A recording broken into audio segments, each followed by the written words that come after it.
2వ అధ్యాయం 16వ వచనం చదవండి బిగ్గరగా.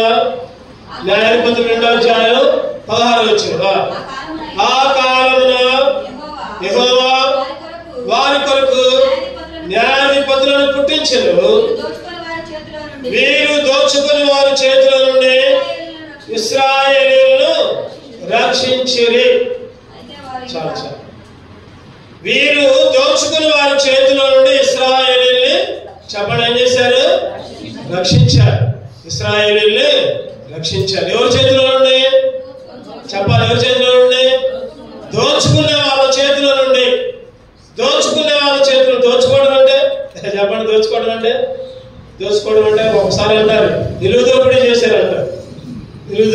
నిలువు దోపిడీ అంటే వండుకున్న బంగారం, రింగులు, చైన్లు, లేకపోతే ఇంకా ఉన్న డబ్బులు మొత్తం దోచుకుని పోయారని చెబుతారు. అంటే దోచుకోవడం అంటే సమస్తాన్ని దొంగిలించడం. దోచుకోవడం అంటే సమస్తాన్ని దొంగిలించడం. ఆ కాలమున, ఏ కాలమున చెప్పండి? ఏ కాలమున? ఆ కాలం అంటే రక్షణ పొందక మునుపు. చెప్పండి. ఆ కాలం అంటే ఏంటి? రక్షణ పొందక మునుపు.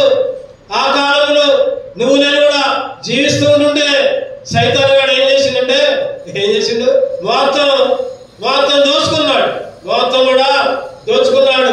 మన నీతి దోచుకున్నాడు, మన మంచితనం దోచుకున్నాడు, మన చూపులు దోచుకున్నాడు, లేదా మన మనస్సు దోచుకున్నాడు. అన్ని కూడా దోచుకున్నాడు. వాడికి ఇష్టం వచ్చినట్లు జీవించినట్టు చేశాడు. ఆ కాలమున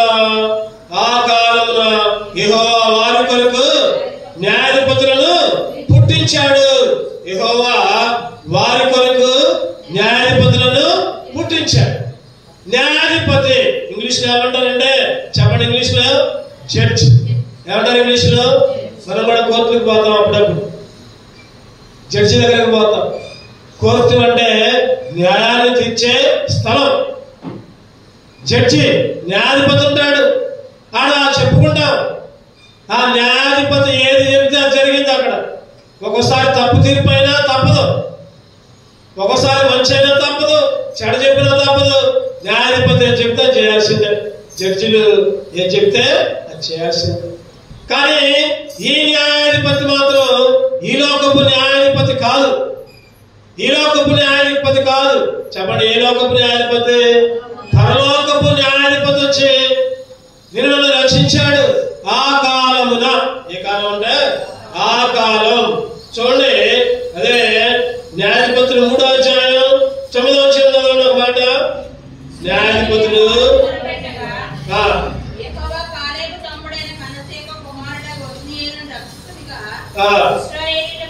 ఇశ్రాయేలు యెహోవాకు మొరపెట్టగా యెహోవా కాలేబు తమ్ముడైన కనజే యొక్క కుమారుడు ఓత్నీయేలును రక్షకునిగా ఇశ్రాయేలీయుల కొరకు నియమించి వారిని రక్షించెను.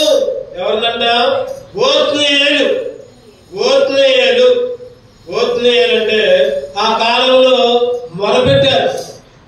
ఎవరికి మొరపెట్టారంటే ఇశ్రాయేలు యెహోవాకు మొరపెట్టగా యెహోవా కాలేబు తమ్ముడైన కనజే యొక్క కుమారుడు ఓత్నీయేలుని రక్షకులుగా ఇశ్రాయేలు కొరకు నియమించి వారిని రక్షించారు. ఆ కాలంలో మొదలుపెట్టారు. దేవుడు ఓత్నీయేలుని పంపాడు రక్షకుడిగా. ఈ కాలంలో నువ్వు నేను కూడా మొదలుపెట్టాం. మనం కూడా మొదలుపెట్టాం. పాపంలో ఉండి, శాపంలో ఉండి, దుర్మార్గతలో ఉండి మొదలుపెడితే యెహోవా అయిన దేవుడు ఆయన కన్న కుమారుణ్ణి, ప్రియమైన కుమారుణ్ణి రక్షకుడిగా ఇలా కలిగి పంపించాడు. చెప్పండి, ఎట్లా పంపించాడు? రక్షకుడిగా. ఓత్నీయేలు అంటే అర్థం రక్షకుడు. ఓత్నీయేలు అంటే చెప్పండి రక్షకుడు. ఓత్నీయేలు అంటే చూడండి చక్కగా రాయబడింది రక్షకుడు అని. అంటే జరగక ముందే యేసుక్రీస్తు పుట్టక మునిపే ఆ కాలంలో ఇశ్రాయేలు మన దేవుడు విన్నాడు. ఈ కాలంలో మనం విని కూడా యేసుక్రీస్తుని రక్షకుడిగా. యేసుక్రీస్తు అంటే అర్థం ఏంటి చెప్పండి? రక్షకుడు. నిన్ను రక్షించేవాడు. ఎక్కడి నుంచి రక్షించేవాడు? ఎక్కడి నుంచి? పాపం నుంచి, నరకం నుంచి, అగ్నిగుండం నుంచి. ఈరోజు చాలా మంది పూజలు చేస్తూ ఉంటారు, మొక్కుతూ ఉంటారు. ఏంటంటే మా పూజలో ఫలిస్తాయేమో, మమ్మల్ని రక్షిస్తారేమో అని రకరకాల ప్రదేశాలకి, కొండలకి, గుట్టలకి, చెట్లకి, రాళ్ళకి మొక్కుతూ ఉంటారు. దీనివల్ల ఏమీ ఉపయోగం లేదు. యేసు క్రీస్తు రక్షకుడిగా ఈ లోకానికి వచ్చాడు, తన ప్రాణాన్ని అర్పించాడు, తన రక్తాన్ని కాల్చాడు. ఆ రక్తములోనే నీకు నాకు రక్షణ, నీకు నాకు. అసలు ఆ కాలంలో ఎట్లా ఉన్నాం మనం? ఎట్లా ఉన్నాం ఆ కాలంలో? చూద్దారండి. ఎటువంటి కాలం అంటే ఆదికాండం 6వ అధ్యాయం 5వ వచనం చదవండి. ఆదికాండం 6:5. నరుల చెడుతనము భూమి మీద గొప్పదని, వారి హృదయం యొక్క తలంపులలోని ఊహ అంతా ఎల్లప్పుడూ కేవలము చెడ్డదని యెహోవా చూచి. చాలు చాలు. ఆ కాలం ఈ అధ్యాయం మొత్తం చూసుకుంటే తిరుగులంట, తింటున్నారంట, తాగుతున్నారంట, ఇల్లు కట్టుకుంటున్నారంట, పెళ్లిళ్ళు చేసుకుంటున్నారంట, ఎగురుతున్నారు. చెడిపోయింది కాలం, హృదయం అంతా చెడిపోయింది. ఏముంది అక్కడ చెప్పండి. నరుల చెడుతనము భూమి మీద గొప్పగా ఉంది. నరుల చెడుతనం. ఆ కాలం ఎటువంటి కాలం అంటే చెడ్డ కాలం. ఈరోజు కూడా చెప్పండి, ఈరోజు కూడా అంతకంటే చెడ్డ కాలంలో ఉన్నాం. అప్పుడన్నా ఫోన్లు లేవు, టీవీలు లేవు, లేకపోతే ఇంకేం లేవు. ఇప్పుడు అన్ని వచ్చినాయి, చేతుల్లోకి వచ్చినాయి పాడు చేయడానికి ఫోన్లు. ఆ ఫోన్లు ఆన్ చేస్తే చూడకూడదు కూడా కనపడతా ఉంటాయి.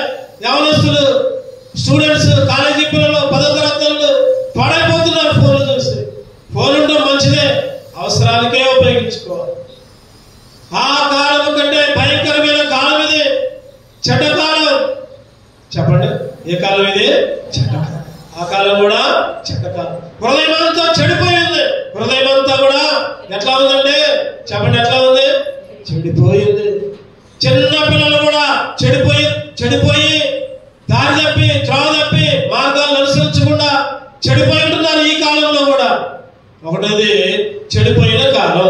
చూద్దానండి. రెండోది ఎటువంటి కాలం అంటే రోమీయులకు రాసిన పత్రిక 3వ అధ్యాయం, రోమీయులకు రాసిన పత్రిక 3వ అధ్యాయం 12వ వచనం చదవండి. అందరూ త్రోవ తప్పి ఏకముగా పనికి మారిన వారేది, మేలు చేయువాడు ఒక్కడు కూడా లేడు. అందరూ కూడా త్రోవ తప్పి పనికి మారిన వారేది. చెప్పండి, ఏ కాలంలో ఉన్నాం మనం? త్రోవ తప్పిన కాలంలో. చెప్పండి, ఏ కాలంలో ఉన్నాం? త్రోవ తప్పిన మార్గం తప్పారు. సరైన మార్గంలోకి వెళ్ళట్లా, చెప్పిన మాటలు అంటట్లా. మంచి చెబితే నువ్వేంటి నాకు చెప్పేది అంటున్నారు. మంచి చెబితే ఏమన్నారు? నువ్వే నాకు చెప్పక్కర్లేదు, నాకు అన్ని తెలుసులే, నాకు అన్ని తెలుసు. ఈ కాలం భయంకరమైన కాలం, త్రోవ తప్పిన కాలం. ఇంకో మాట ఉంది అక్కడ. ఏమాట ఉంది? మేలు చేయవాడు ఒక్కడు కూడా లేడు. మేలు చేయవాడు లేడు, ఒక్కడైనా కూడా. చెప్పండి, మేలు చేసే వాళ్ళు ఉన్నారు కదా?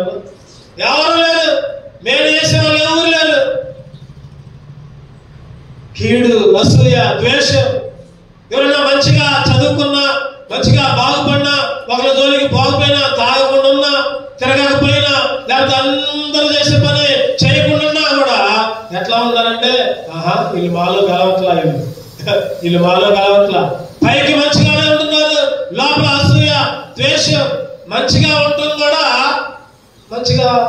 కూడా నచ్చట్లా జనాలకి. అందుకనే ఉంది అక్కడ, మేలు చేయవాడు లేడు, ఒక్కడు వాడు లేడు. మేలు చేయవాడు ఒక్కడు కూడా లేడు. గుర్తుపెట్టుకోవాలి. త్రోవ తప్పిన కాలం. ఏ కాలం అంటే త్రోవ తప్పిన కాలం. ఒకటోదే కాలం. చెప్పండి, ఒకటోదే కాలం చెడ్డ కాలం, చెడిపోయిన కాలం. రెండోది త్రోవ తప్పిన కాలం. మేలు చేసే వాళ్ళు ఎవరు కూడా లేరు. మూడోదండి ఎఫెసీ 2:12. ఎఫెసీయులకు రాసిన పత్రిక 2:12. ఆ కాలమందు ఇశ్రాయేలుతో సహపౌరులు కాక పరదేశులను, వాగ్దాన నిబంధనలు లేని పరజనులను, నిరీక్షణ లేని వారు, లోకమందు దేవుడు లేని వారిని క్రీస్తుకు దూరస్తులైంటిరని జ్ఞాపకం చేసుకునండి. ఎటువంటి కాలం? ఆ కాలం వాగ్దానం లేని కాలం. చెప్పండి. పరదేశులు, ఇంకా ఇంకా చెప్పండి. నిరీక్షణ లేని వారు, పరజనులు, నిరీక్షణ లేని వారు, ఇంకా దేవుడు లేని కాలం. చెప్పండి. దేవుడు లేని కాలం. అక్కడ ఒక మాట ఉంది, దేవుడు లేని వారుగా ఉన్నారంట. ఎట్లా ఉన్నారంటే దేవుడు లేని వారుగా ఉన్నారు. దేవుడు లేని వారుగా ఉన్నారు. దేవుడికి దూరంగా ఉన్నారు. దేవుడికి దూరంగా ఉన్నారు. దేవుడు లేని వారుగా ఉన్నారు. నిరీక్షణ లేని వారుగా, పరజనులుగా, వాగ్దానాలు స్వతంత్రించుకునే వారుగా. ఆ కాలంలో ఇశ్రాయేలీయులు ఎట్లా ఉన్నారు? ఎట్లా ఉన్నారు? చెడిపోయి ఉన్నారు, త్రావ తెప్పున్నారు, మేలు చేసే వాళ్ళు అక్కలు కూడా లేరు. తర్వాత మూడోదిగా దేవుడు లేని వారిగా, దూరస్తులుగా, దేవుని సన్నిధికి, మందిరానికి దూరస్తులుగా ఉన్నారు. చదవండి. నాలుగోదిగా మనం ఇంకా చదువుకున్న భాగం చూద్దాం. న్యాయాధిపతులు 2వ అధ్యాయం 16వ వచనం. న్యాయాధిపతులు 2వ అధ్యాయం 16వ వచనం. ఆ కాలమున యెహోవా వారి కొరకు న్యాయాధిపతులను పుట్టించెను, దోచుకుని వారి చేతిలో నుండి. చాలు. దోచుకునే కాలం. ఏ కాలం అంటే చెప్పండి. ఏ కాలం? దోచుకునే కాలం. ఆ కాలం ఇశ్రాయేలీయులు చెప్పుకుంటా వచ్చాము. ఇశ్రాయేలీలే కాదు, నువ్వు, నేను, మనందరి పరిస్థితి కూడా అదే. మనందరి స్థితి కూడా అదే. మనందరం కూడా చెడిపోయిన కాలంలో ఉన్నాం. మనందరం కూడా హృదయాలను చెడగొట్టుకుని ఉన్నాం. మనందరం కూడా త్రోవ తప్పిన వారిగా ఉన్నాం. మనందరం కూడా మేలు చేసే స్థితిలో లేము. మనందరం కూడా వాగ్దానం లేని కాలంలో ఉన్నాం. నిరీక్షణ లేని కాలంలో ఉన్నాం. దేవుడు లేని కాలంలో ఉన్నాం. దేవుని మందిరానికి దూరంగా ఉన్న కాలంలో ఉన్నాం. అటువంటి పరిస్థితుల్లో ఇశ్రాయేలీయులకి యెహోవా ఓత్నియేలు అనే రక్షకుడిని అనుగ్రహించాడు. చెప్పండి. ఎవరిని అనుగ్రహించాడు? ఓత్నియేలు. ఓత్నియేలు అంటే రక్షకుడిని దేవుడు అనుగ్రహించాడు. ఈరోజు నువ్వు నేను కూడా ఈ చెడిపోయిన కాలంలో ఉంటే, దేవుని మందిరానికి దూరంగా ఉన్న కాలంలో ఉంటే, దేవుడు లేని జనంగా ఉంటే, నిరీక్షణ లేని వారంగా ఉంటే, పరదేశముగా ఉంటే, త్రోవ తప్పిన కాలంలో ఉంటే, ఎవరు కూడా మనకి మేలు చేయని కాలంలో ఉంటే, యెహోవాకు మొరపెట్టగా, అక్కడైతే యెహోవాకు మొరపెట్టగా ఉంది. నీవు నేను మొరపెట్టకుండా దాంట్లోనే తిరుగుతున్నావు, పాపంలోనే తిరుగుతున్నావు, పాపంలోనే ఏతున్నావు, పాపంలోనే జీవిస్తుంటున్నావు, పాపాలతోనే చచ్చిపోతూ ఉంటున్నావు. అటువంటి స్థితిలో మొరపెట్టకపోయినా, ప్రార్థన చేయకపోయినా, ప్రపంచ మానవాళి కొరకు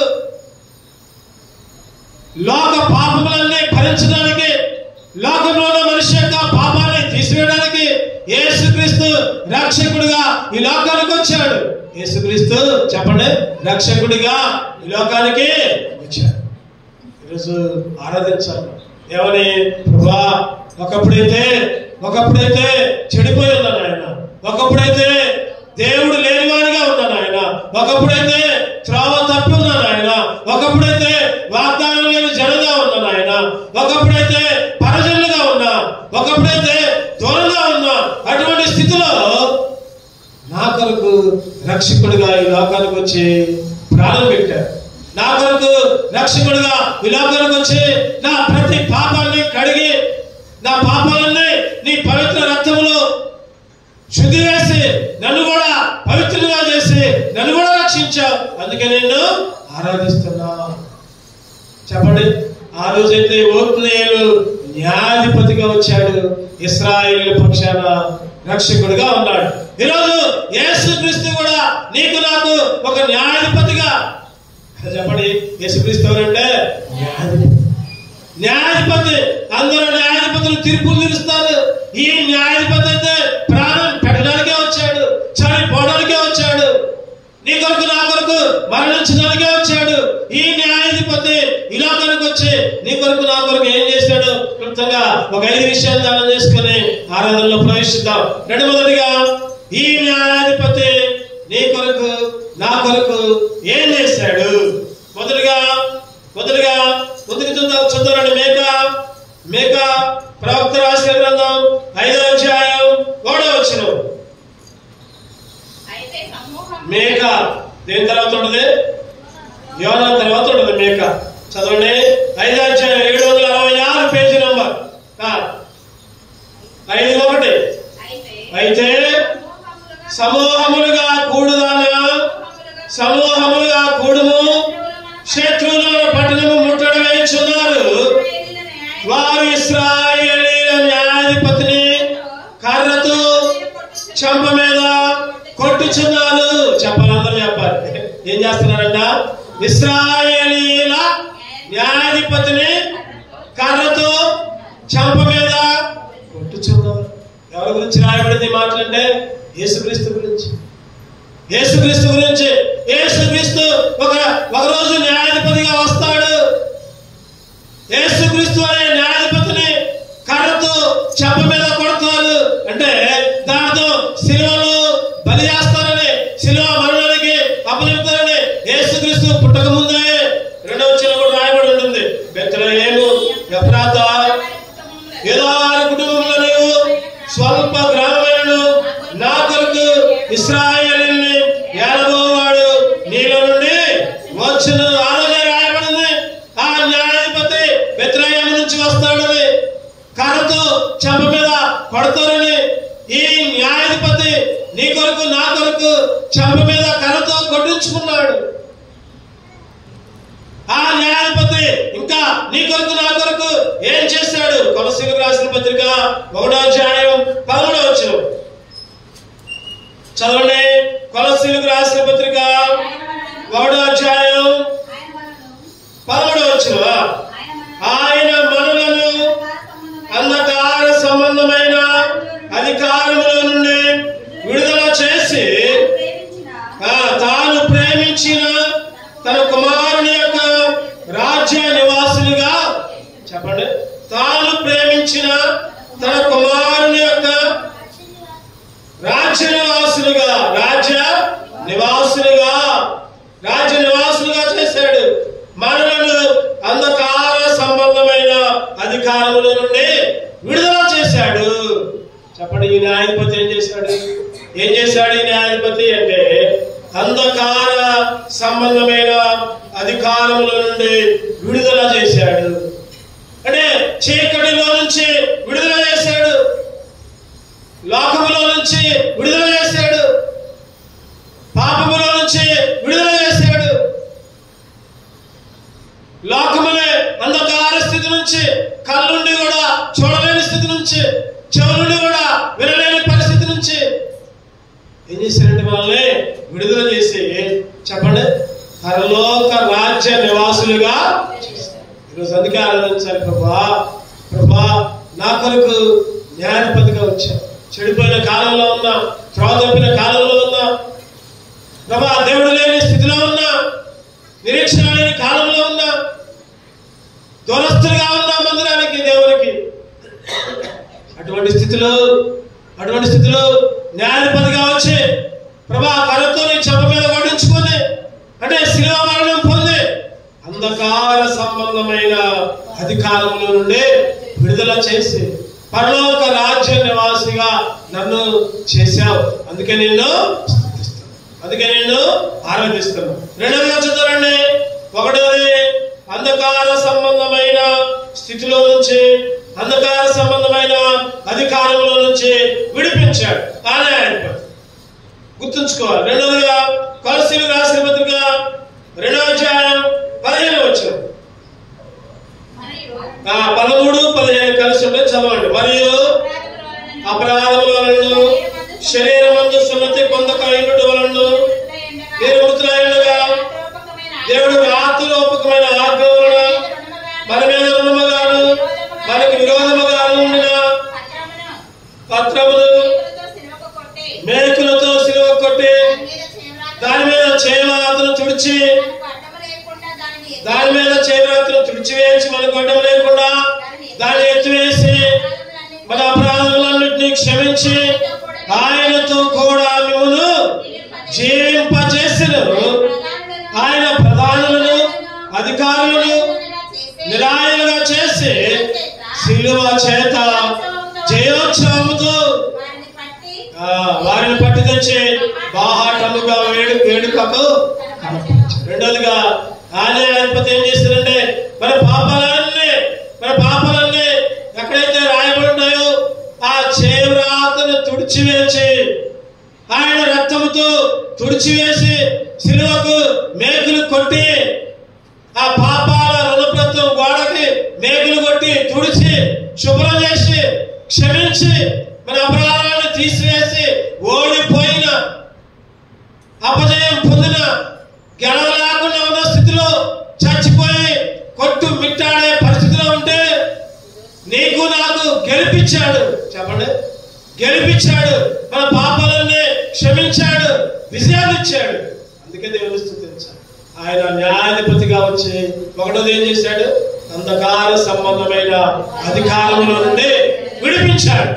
రెండోదిగా చేవ్రాతను మన పాపాలన్నీ తుడిచి క్షమించి శిలువకి మేకులు కొట్టి విజయాన్ని ఇచ్చాడు. అందుకే దేవుని స్తుతించాడు, గెలిపించాడు. నిజంగా ఈరోజు చాలా మంది గెలవలేక ఓడిపోయే విధంగా ఉంటున్నారు. యేసుక్రీస్తుని అంగీకరించగా ఓడిపోయి ఎలా దగ్గర ఉంటున్నారు. కొంతమంది రక్షకుడిగా అంగీకరించి కూడా దేవుని నమ్ముకొని కూడా బాప్తిస్మాలు తీసుకొని కూడా ఓడిపోయి ఎలా దగ్గర ఉంటున్నారు. దేనికి చెప్పండి? అబద్ధాల మీద గెలవలేకపోతున్నారు, ఇంకా అబద్ధాలే ఆడుతున్నారు. దొంగతనం మీద గెలవలేకపోతున్నారు, ఇంకా దొంగతనం చేస్తూనే ఉన్నారు. పాపపు చూపుల మీద గెలవలేకపోతున్నారు, ఇంకా పాపమే. దుర్మార్గపు ఆలోచనలు, దుర్మార్గపు తలంపులు గెలవట్లా ఓడిపోతున్నారు. యేసుక్రీస్తు వాళ్ళను క్షమించి చెప్పండి విజయాన్ని ఇచ్చాడు. ఈరోజు దేవుడు మనకు గెలిపించాడు కాబట్టి ఇక్కడ దేవుని సన్నిధిలో కూర్చొని దేవుని ఆరాధిస్తున్నాం. అదే ఓడిపోయింటే చెప్పండి ఎలా దగ్గర టీవీలు, సినిమాలు, ప్రోగ్రాములు, లేకపోతే ఇంకా ఫంక్షన్లు, లేకపోతే ఇంకేదో దేవునికి దూరమైన పనులన్నీ చేసుకుంటూ ఉండేవాళ్ళం. గెలిచాడు కాబట్టి క్షమించి విజయాన్ని ఇచ్చాడు కాబట్టి దేవుని స్తుతించే విధంగా చేశాడు. ఆ న్యాయాధిపతి ఆ రోజు ఓత్నీయులైన న్యాయాధిపతి ఇశ్రాయేలు రక్షించాడు. ఈరోజు యేసుక్రీస్తు అనే న్యాయాధిపతి నిన్ను విడిపించాడు. అంధకార సంబంధమైన అధికారంలో విడిపించాడు. మన పాపాలన్నీ మేకులు కొట్టి చేవ్రాతను తుడిచి క్షమించి విజయాన్ని ఇచ్చాడు. అందుకే ఆరాధించాడు. మూడోది వచ్చిందండి. మూడోదిగా 2 తిమోతి 1:9 మన క్రియలను బట్టి 2 తిమోతి 1:9 మన క్రియలను బట్టి కాక తన స్వకీయ సంకల్పమును బట్టి అనాది కాలం నుండి క్రీస్తు యేసునందు మనకు అనుగ్రహింపబడినది. క్రీస్తు యేసును మన రక్షకుని ప్రత్యక్షత వలన బయలుపరచబడినది తన కృపను బట్టి మనలను రక్షించి పరిశుద్ధమైన పిలుపుతో ఆయనను మనలను పిలిచెను. ఆ క్రీస్తు యేసు మరణమును నిరర్థకము చేసి జీవమును అక్షయతను సువార్త వలన వెలుగులోకి తెచ్చెను. చెప్పండి ఏం చేశారంటే ఇక్కడ సారాంశం అంతా చూస్తే ఒకే మాట చెప్పొచ్చు. ఆయన ఆ న్యాయాధిపతి అంధకార సంబంధమైన క్రియల నుంచి విడిపించడం మాత్రమే కాదు, రెండోదిగా మన పాపాలను క్షమించి చేవ్రాతను తుడిచివేసి శిలువతో మేకులు కొట్టి విజయాన్ని ఇవ్వడం మాత్రమే కాదు, మూడోదిగా ఆ న్యాయాధిపతి ఏం చేస్తారంటే మరణాన్ని నిరర్థకం చేసి చెప్పండి మరణాన్ని నిరర్థకము చేసి జీవమును అక్షయతను సువార్త వలన వెలుగులోకి అంటే దాని మీద ఆయన నీ కొరకు నా కొరకు మరణించాడు. మరణాన్ని నిరర్థకం చేయడం అంటే మరణాన్ని లేకుండా చేశాడు. చెప్పండి మరణం ఉందా? లేదు. చావుందా? లేదు. సమాధి ఉందా? లేదు. ఉంది, మరణం ఉంది, కానీ యేసుక్రీస్తు మరణాన్ని గెలిచాడు. సమాధి ఉంది, కానీ సమాధిని గెలిచాడు. చావు ఉంది, చావుని గెలిచాడు. అన్ని నిరర్థకం అంటే అర్థం ఏంటంటే కొట్టేడు. నిరర్థకం అంటే అర్థం ఏంటి చెప్పండి? కొట్టేయడం. ఈ లోకములో ఎంతో మంది చనిపోయారు. కొన్ని కోట్ల మంది, కొన్ని కోట్ల మంది చనిపోయారు. దేవతలు నిలబడే వాళ్ళు చచ్చిపోయారు, దేవుళ్ళు నిలబడే వాళ్ళు కూడా చచ్చిపోయారు. కానీ వాళ్ళందరూ కూడా సమాధుల్లోనే శవాలుగా, సమాధుల్లోనే మిగిలిపోయారు.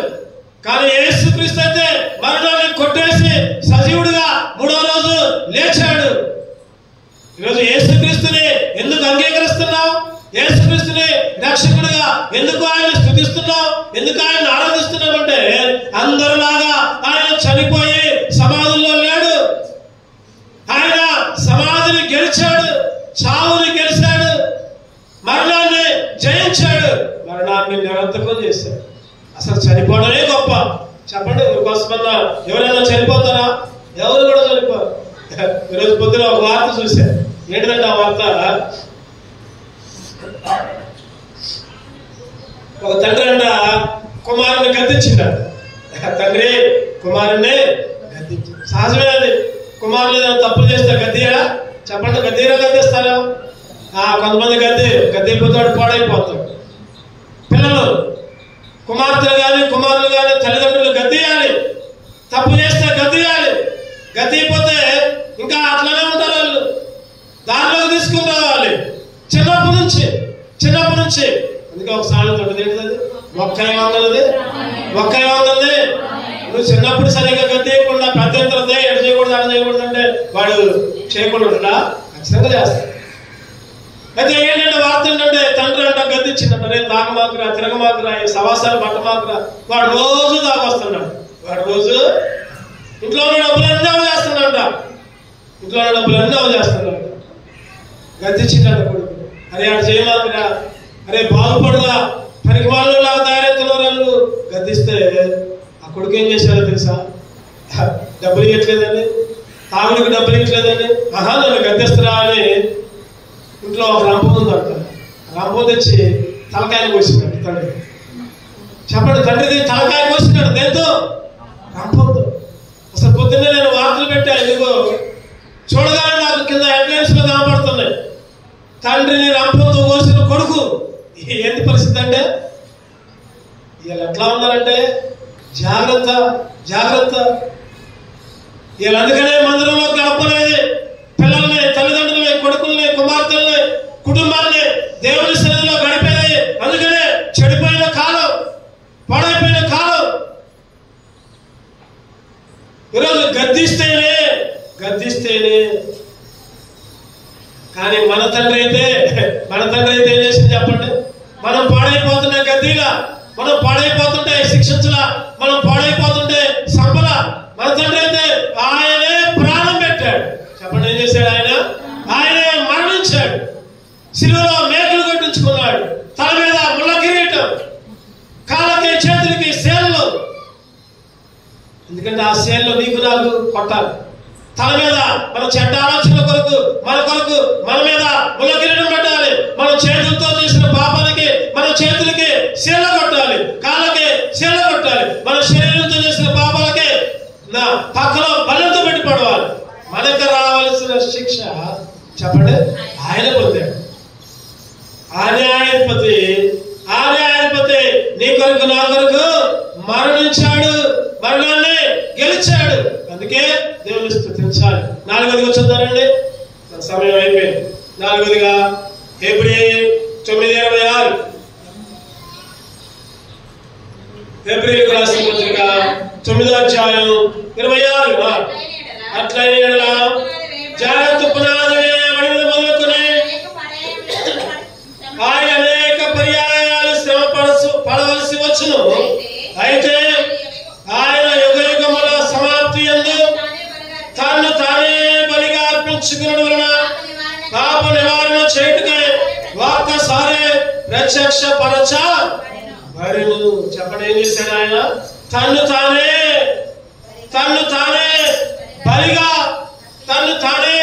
బలిగా అర్పించుకున్నాడు. తన్ను తానే.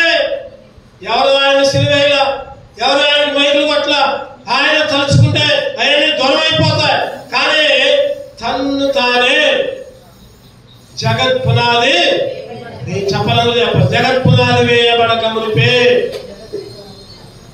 లోక పాపములను మోసుకొని పోయే దేవుని గొర్రెపిల్లగా లోక పాప భారమును మోయు దేవదేవుని గొర్రెపిల్ల యేసు. లోక పాప భారమును మోయు దేవదేవుని గొర్రెపిల్ల యేసు. జగత్ పునాది వేయక మునిపే నీకై అర్పించుకొనెను. జగత్ పునాది వేయక మునిపే నీకై అర్పించుకొనెను. అర్పించితివి నీ జీవం, సమర్పించితివి నీ శరీరం. అర్పించితివి నీ జీవం, సమర్పించితివి నీ శరీరం. యాగమైతివి నీవే నాకై, నీ రుణమేల తీర్చేద ప్రభువా. యాగమైతివి నీవే నాకై, నీ రుణమేల తీర్చేద ప్రభువా. చెప్పండి. ఆయన శరీరాన్ని తను తానే బలిగా అర్పించుకున్నాడు. ఈ న్యాయాధిపతి తను తానే బలిగా అర్పించుకున్నాడు. చివరిగా ఇంకోటి చూద్దాం. హెబ్రీయులకు రాసిన పత్రిక 2వ అధ్యాయం 14 వచ్చు. చివరిగా ఇంకో భాగాన్ని చూసుకొని మనం ఆరాధనలోకి వెళ్దాం. 2:14. కాబట్టి ఆ పిల్లలు రక్త మాంసములు గలవారినందున ఆ ప్రకారమే మరణం యొక్క బలము గలవారిని, అనగా అపవాదిని మరణం ద్వారా నశింప చేయుటకు జీవిత కాలమంతయు మరణ భయము చేత దాస్యములకు లోబడిన వారిని విడిపించుటకును ఆయన కూడా రక్త మాంసములలో, చెప్పండి, ఆయన కూడా దేంట్లో పాల్గొన్నాడు? రక్త మాంసం. నీ కొరకు నా కొరకు రక్తం కార్చాడు. నీ కొరకు నా కొరకు వీపును దున్నించుకున్నాడు. నీ కొరకు నా కొరకు చెంపల మీద ఉమ్మి వేయించుకున్నాడు. నీ కొరకు నా కొరకు పిడిగుద్దులు గుద్దారు ఆయన్ని. ఎవరిని? న్యాయాధిపతిని. చెప్పండి, ఎవరిని? న్యాయాధిపతిని. ఆ రోజు ఇశ్రాయేలీయులను రక్షించడానికి ఓత్నీయేలు వచ్చాడు. ఓత్నీయేలు అయితే ప్రాణం పట్ల ఓత్నీయేలు యుద్ధాలు చేశాడు. చంపాడేమో, కొంతమందిని చంపి న్యాయం చేసాడేమో. కానీ ఈ రోజు ఆ కాలం వేరే, ఈ కాలం వేరే. ఆ కాలంలో లాగానే ఈ కాలంలో కూడా నువ్వు నేను చెడిపోయి ఉన్నావు, నువ్వు నేను త్రాగపున్నావు, నువ్వు నేను దేవునికి దూరంగా ఉన్నావు, నువ్వు నేను నిరీక్షణకి లేని వాళ్ళుగా ఉన్నాం, వాగ్దానాలు లేని వాళ్ళుగా, పరాజనులుగా, మేలు చేసే వాళ్ళు వాక్కలు కూడా లేని స్థితిలో హృదయం అంతా చెడిపోయి అటువంటి కాలంలో ఉంటే యేసుక్రీస్తు అనే పరమ న్యాయాధిపతి రక్షకుడిగా ఈ లోకానికి వచ్చి చెప్పండి ఏం చేశాడు? ఒకటోది చెప్పలేదు చెప్పాలి. అంధకార క్రియల నుంచి విడిపించాడు, చీకట్ల నుంచి విడిపించాడు. రెండవది పాపాలన్నీ క్షమించి మేకులు కొట్టి చేవరాతను తుడిచి విజయాన్ని ఇచ్చాడు. మూడోది మరణాన్ని నిరర్థకం చేశాడు. నాలుగోది తను తానే బలిగా వచ్చాడు.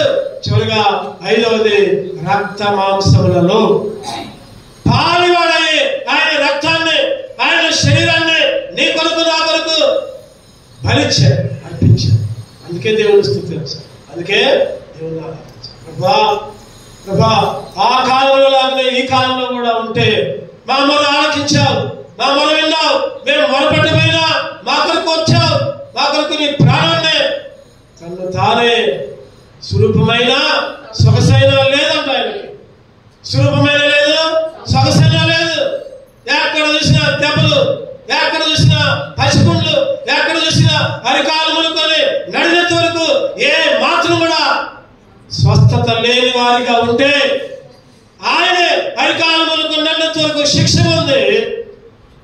మన శిక్ష అంతా ఆయన తీసుకొని గొర్రె పిల్లలాగా మౌనంగా ఉండి విలువైన అమూల్యమైన గొర్రెపిల్ల రక్తాన్ని నీ కొరకు నా కొరకు కార్చి పవిత్రులుగా చేసి ఈరోజు ఆ న్యాయాధిపతి నీకు నాకు న్యాయం చేసి ఏడ్చాడు చెప్పండి.